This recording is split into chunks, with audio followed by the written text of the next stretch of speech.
Hello friends, I am Utsav Agarwal. Welcome to my channel the chart trading. तो इस video में हम लोग डिस्कस करेंगे अबाउट द डेरिवेटिव्स। डेरिवेटिव्स के दो पार्ट्स होते हैं, फ्यूचर्स एंड ऑप्शंस। इस वीडियो में हमने सिर्फ फ्यूचर्स के बारे में ही कवर किया है। ओके, ऑप्शंस मैं आपको किसी और वीडियो में बताऊंगा। अब बात होती है कि फ्यूचर्स के बारे में तो डिस्कस करेंगे इस वीडियो में, बट जिस चीज़ के पार्ट है डेरिवेटिव्स, ये क्या होता है? डेरिवेटिव्स इतना बड़ा वर्ड है, अगर हम उसको डिवाइड करें तो ये किससे बना है? डिराइव से, DERIVE, डिराइव। ड्राइव मतलब किसी चीज से कुछ लिया हुआ, that is known as derive. तो डेरिवेटिव्स मतलब drive, driving of prices from existing underlying assets, ये इसकी डेफिनेशन है बेसिकली। अब इसको समझते हैं होता क्या है। डेरिवेटिव्स मुझे मेरे मम्मी पापा ने बचपन में ही सिखा दिया था। मुझे बड़े होकर चीज़ रियलाइज हुई। कैसे?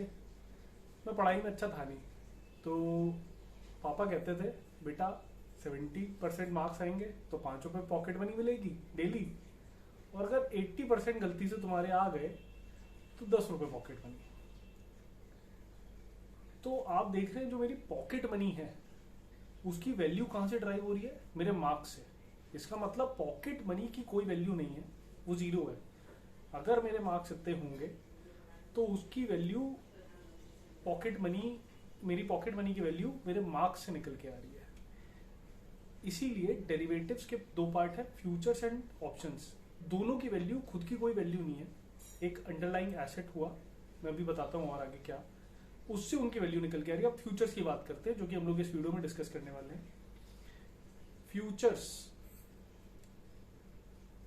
सपोज रिलायंस का फ्यूचर है, तो उसकी खुद की कोई वैल्यू नहीं है। उसकी जो वैल्यू निकल के आ रही है, जो वैल्यू हमें पता चल रही है, वो रिलायंस का जो शेयर है जो कैश मार्केट में ट्रेड हो रहा है, उससे उसकी वैल्यू निकलती है फ्यूचर की। Same is with options. अब आपको ये वीडियो क्यों देखनी चाहिए? इस वीडियो में आप फ्यूचर्स के बारे में डिटेल में जान पाएंगे। फ्यूचर्स क्या होते हैं, कैसे ट्रेडिंग होती है, कितनी कैपिटल की रिक्वायरमेंट है। एंड इस वीडियो को पूरा देखने के बाद आप ये भी डिसाइड कर पाएंगे कि आपको फ्यूचर्स में ट्रेड करना चाहिए या नहीं करना चाहिए, कितना रिस्क है फ्यूचर्स ट्रेड करने में। तो चलिए स्टार्ट करते हैं। अगर हमें कोई भी शेयर अपने ट्रेडिंग अकाउंट में निकालना होता है तो हम लोग कैसे उसको फाइंड आउट करते हैं? सपोज एक्सिस बैंक की बात करें। एक्सिस बैंक, ये इक्विटी आ रहा है, राइट? हमने इसे सिलेक्ट कर लिया, ये हमारे में ऐड हो गया। अब हम इसे खरीद बेच सकते हैं, ये इक्विटी है, नॉर्मल शेयर। अब अगर हम लोग बाय सेल कर सकते हैं, ये मार्केट डेप्थ का ऑप्शन है। अगर हम इस पे जाएंगे तो हम क्या देखते हैं, यहाँ पे क्या क्या ऑप्शंस आ रहे हैं? ये open price, close, high price, average trading price, volume, total buy, total sell quantity, ठीक। अब ये तो हम लोग कर ही रहे हैं ऑलरेडी, राइट? अब अगर हमें फ्यूचर्स देखना हो तो कैसे देखते हैं? एक्सिस बैंक हमने फिल किया, यहाँ पे क्या आ रहा है देखिए, ये क्या दिख रहा है आपको? Axis Bank APR means April, FUT means future. अप्रैल, मई, जून, 3 आ रहे हैं। हमेशा 3 महीने के ही सीरीज में चलते हैं। जो नियरेस्ट होता है इसको हम लोग कहते हैं नियर फ्यूचर, ये मिड फ्यूचर, ये फार फ्यूचर। इसको सपोज सेलेक्ट करते हैं, राइट? इसको भी हम लोग बिल्कुल इसी तरह बाय सेल कर सकते हैं, बट पहले हम लोग एक बार मार्केट डेप्थ में जाके देखते हैं कि क्या हमें कुछ अलग दिख रहा है। इसमें open price, high price, average trading volume, same same same same.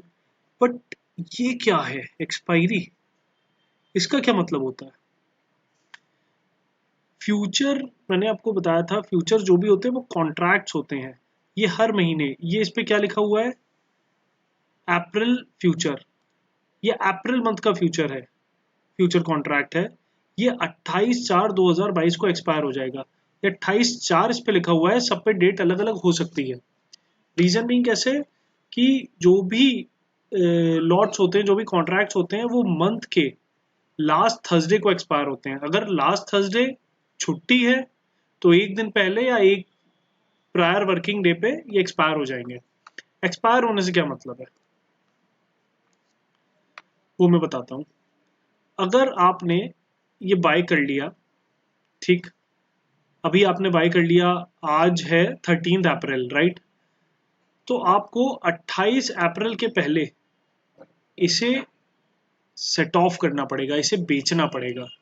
अगर आपने नहीं बेचा तो क्या होगा, तो जितनी भी क्वांटिटी आपने बाय कर रखी होगी, और अगर आपके ट्रेडिंग अकाउंट में फंड्स हैं, तो आपका ब्रोकर आपको उतने शेयर्स की डिलीवरी दे देगा और उतना अमाउंट आपसे डिडक्ट कर लेगा आपके ट्रेडिंग अकाउंट से, राइट।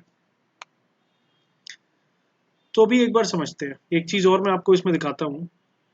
जैसे हमने इसको बाय किया इक्विटी को, राइट, यहाँ क्या क्या बन के आ रहा है, ऑटोमेटिकली प्राइस फिल होके आ रहा है, जो भी करंट प्राइस है, या क्वांटिटी वन लिख के आ रही है। हम बढ़ा रहे हैं तो कितना, एक एक बढ़ रहा है।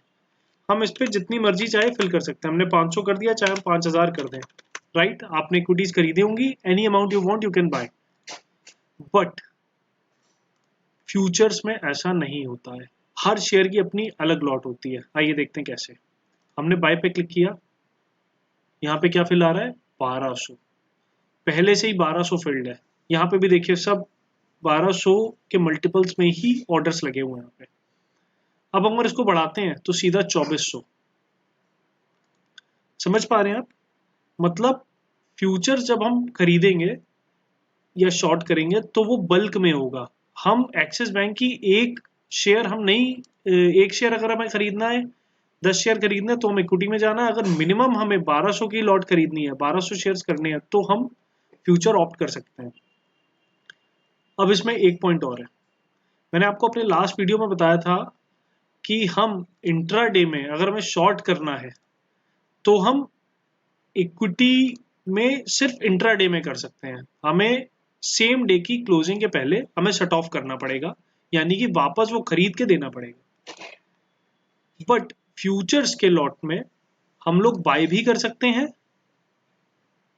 और हम लोग सेम प्राइस से सेम क्वांटिटी यानी कि 1200 की क्वांटिटी में बल्क में शॉर्ट भी कर सकते हैं। अगर हमें लगता है ये 28 अप्रैल 2022 को एक्सपायर हो जाएगा, अगर हमें लगता है आज 13 अप्रैल है, कल परसों नरसों आने वाले दिनों में ये प्राइस 795 से कम होकर 780 770 जा सकता है, तो हम इसे यहाँ से शॉर्ट कर सकते हैं।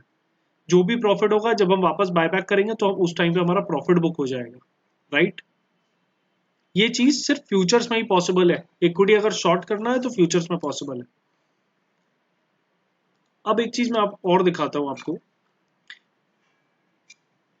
बहुत इंपॉर्टेंट चीज।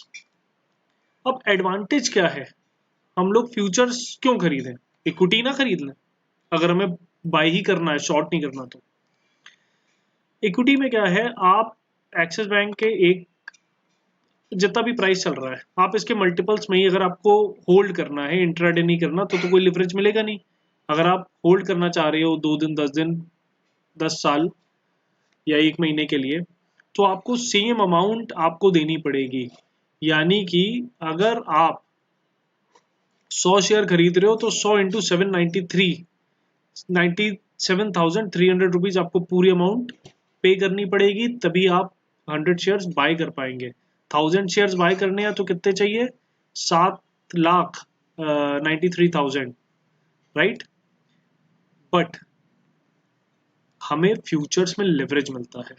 अगर हमें एक्सिस बैंक का फ्यूचर बाय करना है, अच्छा चलिए मैं आपको इसमें एक चीज दिखाता हूँ। मेरा जो ब्रोकर है वो मार्जिन की शीट्स पूरी देते हैं, डेली अपडेट होती है।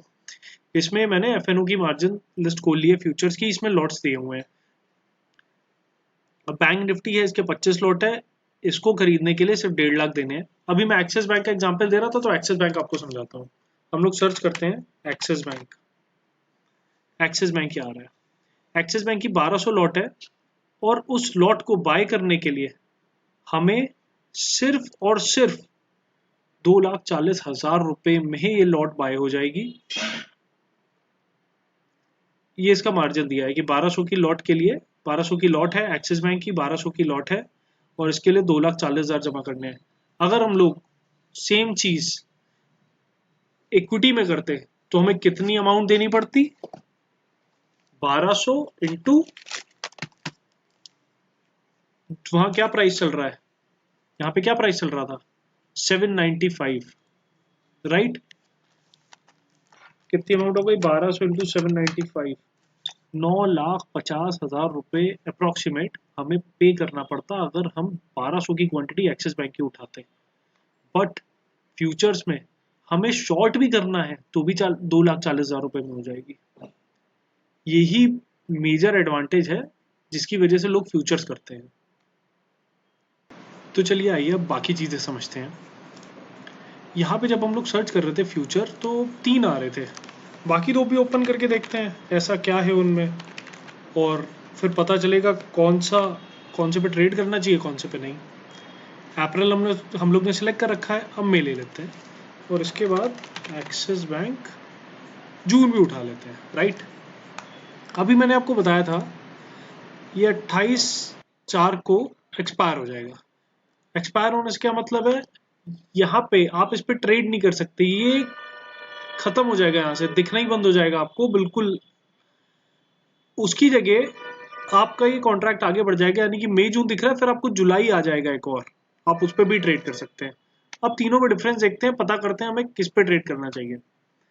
जो नियरेस्ट होता है उसका प्राइस ऑलमोस्ट सेम होता है जो भी हमारी इक्विटी चल रही होती है। मई का थोड़ा सा ज्यादा होता है, जून का थोड़ा सा और ज्यादा होता है। ये ज्यादा क्यों है प्राइस, सिंपल सा लॉजिक है। ये बेसिकली प्रीमियम है, हम ये एक्सपेक्ट करते हैं कि जून में एक्सिस बैंक का प्राइस एटलीस्ट 800 रुपीज होगा, मई में 797, और अभी अप्रैल तो सेम चल ही रहा है, राइट। अब हमें किस पे ट्रेड करना चाहिए, आइए हम लोग फिर से मार्केट डेप्थ में जाके चीजें चेक करते हैं। इसमें अगर हम देख पा रहे हैं तो आप इसका वॉल्यूम देख रहे हैं, बाय क्वांटिटी में 3,09,600 शेयर्स लगे हुए हैं और सेलिंग में 45 लाख। ठीक, मई का देखें, मई में 1.5 लाख बाइंग और लगभग 1,90,000 सेलिंग। मतलब अप्रैल से बहुत कम वॉल्यूम है मई में। अब जून का देखते हैं, ओहो, जून में तो सिर्फ हजारों में बात हो रही है, 27,000 और 51,000। तो आपको लिक्विडिटी जून और मई, जितना आप दूर जाते जाएंगे फ्यूचर्स में, मिड और फार फ्यूचर में, इसमें आपको लिक्विडिटी बहुत कम मिलेगी कंपैरेटिवली जो नियर फ्यूचर है उसके। तो इसीलिए मोस्टली लोग इसी में ट्रेड करना प्रेफर करते हैं। अब एक बात और उठती है जो मैंने अभी आपको बताई थी कि अगर आप फ्यूचर्स बाय करते हैं तो आपको लास्ट थर्सडे के पहले, जो भी उसका एक्सपायरी डे होगा, लास्ट थर्सडे होता है उस पर्टिकुलर मंथ का, उसके पहले आपको सेट ऑफ करना पड़ेगा। अगर आप बाय करते हैं और आपने सेट ऑफ नहीं किया है तो आपको जो भी उसका इक्विटी में प्राइस चल रहा होगा इनटू, अगर आपने सपोज 1 लॉट खरीदी है तो 1200 इंटू 795 के हिसाब से चार्ज किया जाएगा आपसे। और ट्रेडिंग अकाउंट में आपके अगर पैसा पड़ा होगा तो, और 1200 शेयर्स की डिलीवरी आपके डीमैट अकाउंट में दे दी जाएगी अगर आप सेट ऑफ नहीं करते हैं बाय करने के बाद। अगर सपोज आपने शॉर्ट कर रखा है, ठीक, तब आपने सेट ऑफ नहीं किया एक्सपायरी के पहले, तो एक्सपायरी डे के दिन आपका ब्रोकर ऑटोमेटिकली 2:30 बजे, सब ब्रोकर्स का अलग अलग टाइम होता है, 2:30 बजे या 3:15 बजे तक सेट ऑफ कर देंगे, चाहे प्रॉफिट हो चाहे लॉस हो, वो आपके अकाउंट में बुक हो जाएगा, राइट। अब एक बात और समझते हैं, मैं आपको बताता हूँ। अब इनके चार्ट्स भी अलग अलग होते हैं। सोचा था आपने कि एक्सिस बैंक के अप्रैल और मई और जून के चार्ट्स अलग अलग होंगे? आइए देखते हैं ट्रेडिंग व्यू पे। ये अपना ट्रेडिंग व्यू अकाउंट, इस पे हम लोग एक्सिस बैंक खोलते हैं। एक्सिस बैंक, ये अपना एक्सिस बैंक का चार्ट खुल गया, राइट।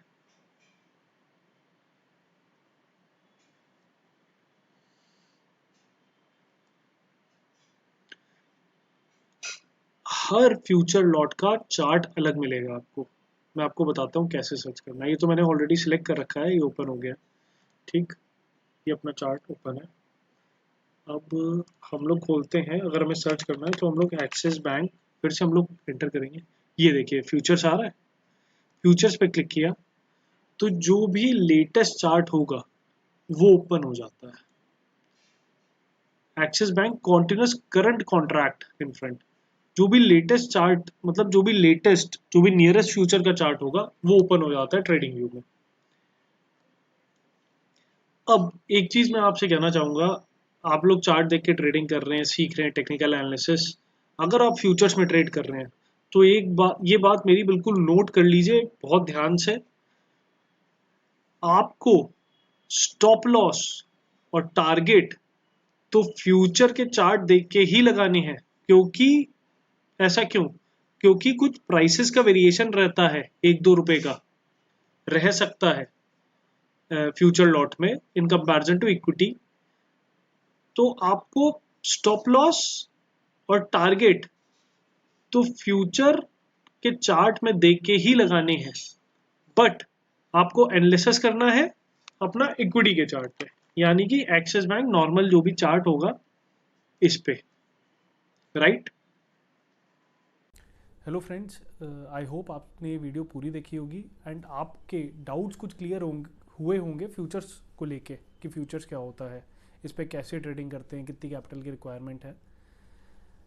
अब आपको खुद डिसाइड करना है कि आपको फ्यूचर्स में ट्रेडिंग करनी है या नहीं करनी है according to your risk appetite, right. अगर फिर भी ये वीडियो देखने के बाद भी अगर आपके कुछ डाउट्स रह गए हैं तो आप मेरे से कमेंट सेक्शन में बात कर सकते हैं। एंड ऑप्शंस की जो ट्रेडिंग है, इस पे ऑप्शंस क्या होते हैं, पुट ऑप्शंस, कॉल ऑप्शंस क्या होते हैं, इस पर मैं बहुत जल्दी आपके लिए वीडियो लाऊंगा।